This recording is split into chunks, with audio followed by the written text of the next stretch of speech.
Very good morning, guys. Warm welcome to the best lectures of FMSM and Audit Nationwide. जी हाँ दोस्तों, आप सबका स्वागत है आप ही की YouTube चैनल के अंदर। एक बहुत अच्छा इनिशिएटिव आज से हम स्टार्ट करने जा रहे हैं। दोस्तों, आप देख रहे हो आईसीआई की पेपर पैटर्न चेंज हो रही है। ऑडिट के अंदर ज्यादातर क्वेश्चंस केस स्टडी बेस्ड आ रहे हैं। तो हमने सोचा क्यों ना मे 25 की मॉड्यूल के अंदर जितने भी केस स्टडी बेस्ड क्वेश्चंस दिए हैं, ओके, उसको आपके समक्ष लाए। तो all possible case study based question जितने भी मॉड्यूल के अंदर है, हमें लग रहा है उसमें से कम 2 या 3 या 4 क्वेश्चंस, 2 से लेके 4 question same to same exam में आ सकते हैं। नाम अलग, कॉन्सेप्ट और पैटर्न सेम। तो उसके लिए हम क्या करने जा रहे हैं, मॉड्यूल के जितने भी case study based practical questions होंगे, practical questions based on case study, हर एक हम YouTube के अंदर सॉल्व करेंगे। आपके पास मॉड्यूल तो है ही, तो आप मस्त तरीके से उसको देख सकते हैं। हम सॉल्व करेंगे तो आपका भी साथ साथ में सॉल्व हो जाएगा। हम 11 चैप्टर के लिए 11 वीडियो लाएंगे और हर एक केस स्टडी क्वेश्चन को सॉल्व करेंगे। आपको अगर ये पसंद आए तो इस वीडियो को लाइक जरूर करना, कमेंट करना, ताकि हम और ऐसी चीजें आपके लिए लाते रहें। इस चैनल के अंदर अगर आप नए हो तो बिना सब्सक्राइब किए जाना अलाउड ही नहीं है, बिकॉज हम बहुत सारा पॉजिटिव कंटेंट आपके लिए लाते रहते हैं। Thank you so much. Take.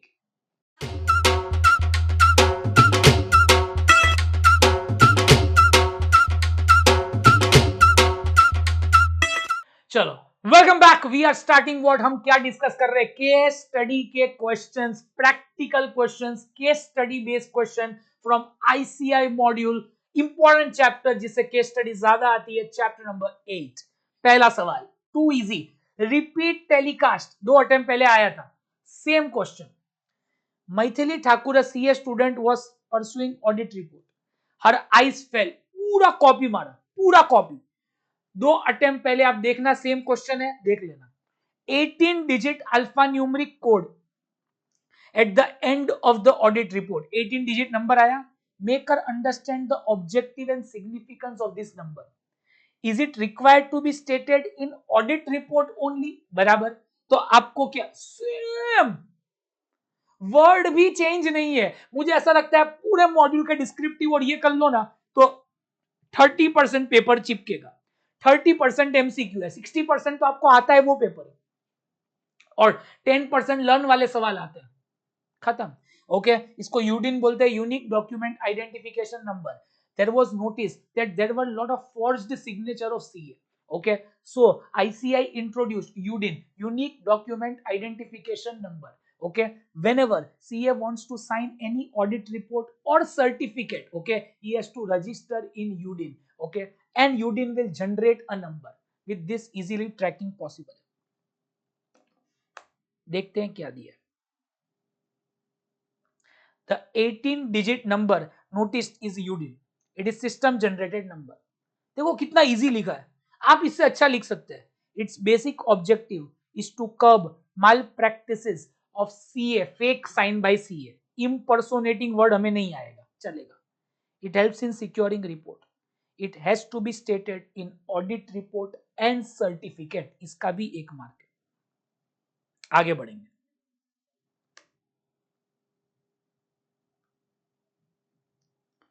Maya Memani has done the audit of a company. She has asked Sana, Maya ने अपनी दोस्त साना को बोला, a CA student, to prepare draft audit report. Sana, can you prepare draft report? Sana was part of engagement team. Very good Sana. RTP में भी था ये question, ये एग्जाम का था, वो मुझे पता है। She has been further told to prepare draft audit report expressing unmodified opinion. Clean report बोला है, अब तक कुछ काम का नहीं है। After drafting unmodified, Sana feels no need to provide basis of opinion. Clean report में क्या बेसिस ऑफ ओपिनियन दे? Discuss her thinking, why her thinking is not proper, answer भी दे दिए, बोलो। Very simple, basis of opinion paragraph has to come whether it is modified report और unmodified. उसमें हम 4 पॉइंट लिखते हैं। आई डोंट नो इन्होंने ये लिखा है कि नहीं, मैंने बोला है वो इंपॉर्टेंट है।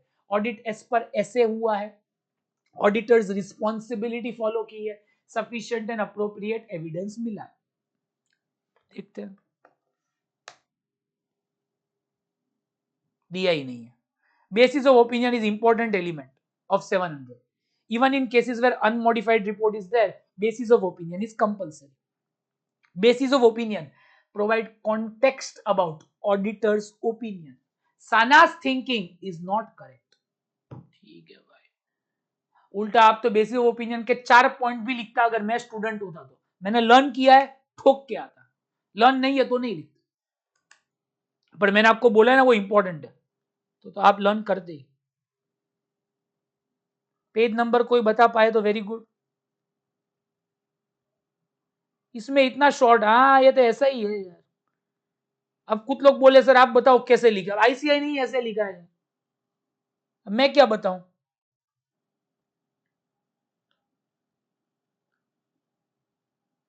स्टार्ट। इतना बड़ा।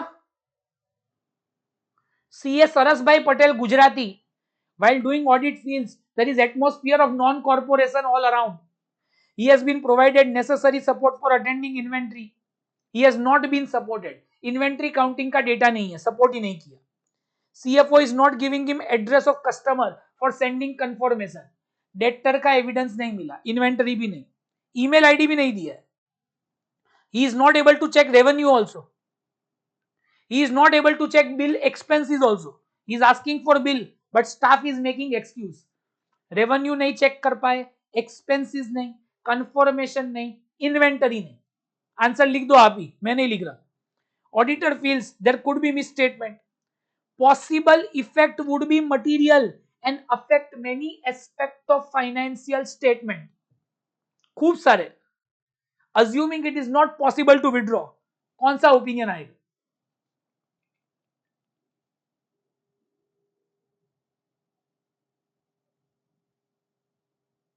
मानव अकेले का गलत। अरे एविडेंस ही नहीं मिला, effect could be material and pervasive. अगर एविडेंस मिला तो ही एडवर्स। अरे इसमें एविडेंस ही नहीं मिला है, देखो ना, non cooperation, he is not given, he is not given, he is, सबने सही जवाब दिया है भाई, he is not given, evidence नहीं मिला, इफेक्ट। अब देखो इधर भी पेपर ली, possible effect could be material and pervasive, disclaimer आएगा। आंसर तो चेक भी क्या करूं मैं? नाम लिख दिए, he is not been given evidence of inventory, debtor, creditor, revenue, the matter is brought to the knowledge of management, no result. Besides auditor feels misstatement could be material and pervasive, disclaimer report. आगे बढ़े। Yes sir.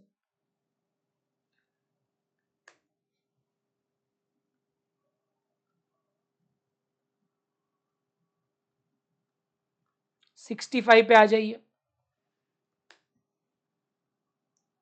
Dicky Yadav, नाम ही कैसा है, is auditor of 4 branches. The 4 branches are audited by another auditor, Yamini, बराबर। कुछ branch Yamini ने audit किया है, डिक्की मेन ऑडिटर है, डिक्की, उसकी दोस्त है Yamini. The reports in respect of accounts examined by her are sent to company auditor. Yamini के रिपोर्ट डिक्की को जाएंगे। ड्यूरिंग द ऑडिट डिक्की ने asked the branch auditor to share summary of audit procedure. Dicky ने बोला तूने क्या काम किया ये दिखा, and findings in respect of account of branches, बराबर, क्या फाइंड किया, क्या काम किया बता। Yamini feels it is encroachment of our domain. Encroachment का मतलब क्या होता है, ये बहुत टांग अड़ा रही है, इंटरफियरेंस, बराबर। डिक्की होशियारी मार रही है, बराबर, इंटरफियर कर रही है, डिस्कस द इश्यू। तो एक एसए 600 है, उसका रेफरेंस है, using work of another auditor. Okay, in this whenever we feel, okay, that whenever we feel कि हमें लगे कि हमें नेसेसरी ऑडिट प्रोसीजर्स होने ही चाहिए, हम मेन ऑडिटर है, हमें लगे इतने ऑडिट प्रोसीजर्स होने ही नहीं चाहिए, होने चाहिए, तो फिर हम मंगा सकते हैं हमारे किससे, जिसने ब्रांच ऑडिट किया है उससे समरी ऑफ ऑडिट फाइंडिंग्स या क्या क्या ऑडिट प्रोसीजर लगाना है वो मंगा सकते हैं, चेक करने के लिए रियली में वो प्रोसीजर अप्लाई हुए हैं या नहीं। तो ऐसा रिपीट टेलीकास्ट आएगा तो आपके लिए इजी होगा। मैं आपको पूछता हूं समझ में आया कि नहीं, आंसर पढ़ने के बाद धीरे धीरे।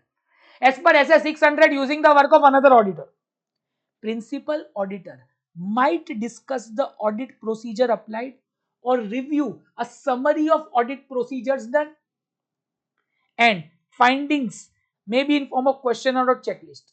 Such review of procedure and finding can be done.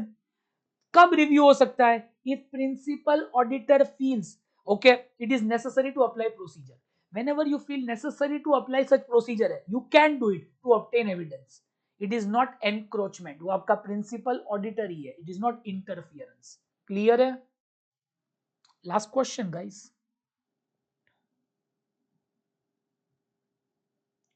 और उसको कुछ बता भी दे सकते हैं, ऐसे करो ऑडिट. यस सही है, वही हिंदी में आपने लिखा. करेक्ट है रंजीत. लास्ट सवाल, पेज नंबर बताइए. 82. ये एग्जैक्टली कारो का है. अच्छा हुआ आज पढ़ा. देखो ऐसा सवाल आएगा तो आप क्या लिखोगे? मैं तो भगवान, देखो मैं प्रार्थना करता हूं कि वो आपको लैंग्वेज ना पूछे. फिक्स्ड एसेट के बारे में लिखो, इन्वेंट्री लिखो, ये पूछो, पढ़ो. Ravi is doing audit for which कारो इज देयर, तो कारो आपको दिमाग में डाल देना है. He find CC amounted to 4 crore were released by company by a branch for meeting working capital. Bank 4 crore का लोन दे रहा है for working capital, always short term, इतना दिमाग होना चाहिए. He finds out of 4 crore 1 crore is used for installing plant. Plant बनाया आपने, वेस्ट ट्रीटमेंट का प्लांट, फिक्स्ड एसेट ले ली. शॉर्ट टर्म लोन आपने प्लांट एंड मशीनरी में इन्वेस्ट किया for pollution control board. Is the reporting obligation? Yes, clause 9. We have to check whether funds used for short term are used for long term. If so, amount and nature of contravention आपको लिखना है. देखो कैसे लिखते हैं answer. Clause 9D. अब D पे मत आना आप, इतना हमें याद नहीं रहेगा. Okay, funds of short term are used for long term, nature and amount लिखना है, खत्म. देखो कितना सिंपल है. कुछ लोग बोल रहे लैंग्वेज बोलो. अब बाद में तो क्या है, उसी चीज को खींच के ठोको, खींच के. In the given situation, funds are used for working capital. Copy मारना है ऊपर गए of 4 crore. CC for working capital is short term. Out of above, 1 crore is used for waste treatment plant, which is long term. वापिस ऊपर का वापिस ठोको. However, matter needs to reported as per CARO. Clear है? इसी के साथ thank you so much. मिलेंगे कल इंटरेस्टिंग और इजी लेक्चर के साथ bank audit. Bye bye, good night, take care.